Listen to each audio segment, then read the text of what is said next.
जैसा कि हमने लास्ट क्वेश्चन सॉल्व किया है, क्वेश्चन नंबर 3, उस क्वेश्चन में आपके पास x प्लस 1/x की हमने वैल्यू निकाली है, x माइनस 1/x की वैल्यू निकाली है और देन हमने x स्क्वेयर प्लस 1/x² की वैल्यू निकाली है। अब आपके पास क्वेश्चन आ गया है, आपने वैल्यू निकालनी है x स्क्वेयर माइनस 1/x²। जैसा कि आपने सेपरेट स्क्वेयर का फॉर्मूला पढ़ा है, मैंने ऊपर भी यूज़ किया था जब आपने रैशनलाइजेशन की है।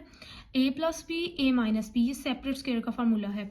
तो अगर मैं in terms of x plus 1/x इस क्वेश्चन फार्मूले को अप्लाई करती हूँ तो मेरे पास सेम वही टर्म आ जाती है जो जिसकी हमने वैल्यू निकालनी है। तो x प्लस 1/x की वैल्यू आपने 6 निकाली है, x माइनस 1/x की वैल्यू आपने 2√8 निकाली है। इधर मैं साइड पे मेंशन कर देती हूँ। x प्लस 1/x की वैल्यू आपने सिंप्लीफाई की है 6, x माइनस 1/x की वैल्यू हमने सिंप्लीफाई की है 2√8। अब यहाँ मैं डायरेक्ट वैल्यूज पुट कर रही हूँ। अगर आपके पास ये सेपरेट क्वेश्चन आएगा तो आपने इनकी वैल्यूज सबसे पहले निकालनी है, जैसे हमने 1 बाय 1 स्टेप सॉल्व किया है। देन आपने इसको सब्सटीट्यूट करना है। ओके, मैं वैल्यूज पुट करूँगी। x प्लस 1/x की वैल्यू 6 है, x माइनस 1/x की value 2√8 is equal to x square minus 1/x²। तो आप देखें 6 2 ज़ार 12√8, ये मेरे पास वैल्यू आ गई है x स्क्वेयर माइनस 1/x² की। जस्ट आपने इसमें वैल्यू सब्सटीट्यूट कर देनी है। इन केस अगर आपने ऊपर उस क्वेश्चन को सिंप्लीफाई किया है, लेकिन अगर वो आपसे कहते हैं कि आपने कंप्लीट क्वेश्चन सॉल्व करना है, देन आप x प्लस 1/x की भी वैल्यू निकालेंगे, x माइनस 1/x की भी वैल्यू निकालेंगे, सेम इन्हीं स्टेप से जो मैंने आपको सॉल्व करके दिखाए हैं। और देन आपने ये सब्सटीट्यूट कर देना है इस फार्मूले में और आपका आंसर आ जाएगा। तो आपके पास पार्ट है x स्क्वेयर प्लस 1/x² की आपने वैल्यू निकालनी है। तो जैसे आपने पीछे लास्ट क्वेश्चन में x स्क्वेयर प्लस 1/x² की वैल्यू निकाली है, सिंप्लीफाई की है, अगेन मैं डायरेक्ट वैल्यू सब्सटीट्यूट करूंगी। अगर आपके पास क्वेश्चन आ जाता है कि आपने x4 प्लस 1/x4 की वैल्यू निकालनी है, देन आपने इस पूरे स्टेप्स को करना है, यहाँ से लेकर यहाँ तक आपका ये कंप्लीट सिंप्लीफाई होगा। देन उसके बाद आपने नेक्स्ट स्टेप्स करने हैं। तो मैं डायरेक्ट आपके पास वैल्यू सब्सटीट्यूट करूँगी बिकॉज मैंने यहाँ ऑलरेडी ही सॉल्व करके निकाली है। तो वो मेरे पास है 34, तो मैं वो यहाँ यूज़ करूँगी 34, ये मेरे पास वैल्यू है। तो मैं दोनों तरफ क्या ले लूँगी, स्क्वेयरिंग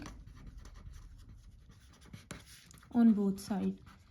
तो मैं दोनों साइड पे स्क्वेयर लूँगी तो मेरे पास आएगा x स्क्वेयर प्लस 1/x²।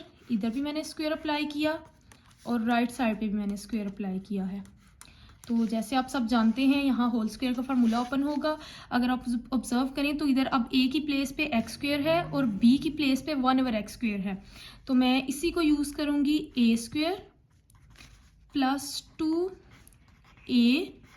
ये बहुत ध्यान से आपने स्टेप देखना है, बहुत से स्टूडेंट्स इसमें मिस्टेक करते हैं, उनको आइडिया नहीं होता कि x के प्लेस पे आपके पास क्या है और y पे क्या है, और वो यही समझते हैं कि हमारे पास x पे x ही है और y पे सिंपल x ही है। वो इस पावर को कंसीडर नहीं करते और यही सबसे बड़ी मिस्टेक होती है। तो नेक्स्ट 34 का स्क्वायर सिंप्लीफाई करेंगे, आपके पास आ जाएगा 1156। आप मल्टीप्लाई करके कंफर्म कर लेंगे, आपके पास यही आएगा।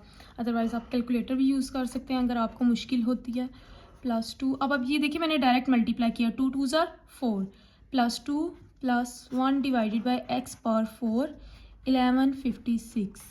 तो अगर आप नेक्स्ट स्टेप देखें, आपके पास आ जाएगा x4 plus 1/x4 is equal to, मैंने आपको बताया है जो वैल्यू एक तरफ प्लस या माइनस होगी, हम उसको राइट साइड पे लेकर जाएं या राइट साइड से लेफ्ट साइड पे लेकर आएँ, वो अपना साइन चेंज कर लेगा। अगर वो प्लस है माइनस होगा, माइनस है प्लस होगा, और अगर वो मल्टीप्लाई में है तो वो डिवाइड हो जाएगा, अगर वो डिवाइड में है तो वो मल्टीप्लाई हो जाएगा। तो यहाँ ये प्लस में था, जब मैं इसको इधर लेकर आऊँगी 1156 के पास तो ये माइनस हो जाएगा। तो आपका आंसर आ जाएगा x4 plus 1/x4 is equal to 1154, और ये आपका आंसर है। अगेन आपको बार बार बता रही हूँ, अगर आपने के पास क्वेश्चन आ जाता है कि आपने x4 प्लस 1/x4 की वैल्यू निकालनी है, देन आपने पीछे वाले ये 2 स्टेप मस्ट सॉल्व करने हैं, यहाँ से यहाँ तक।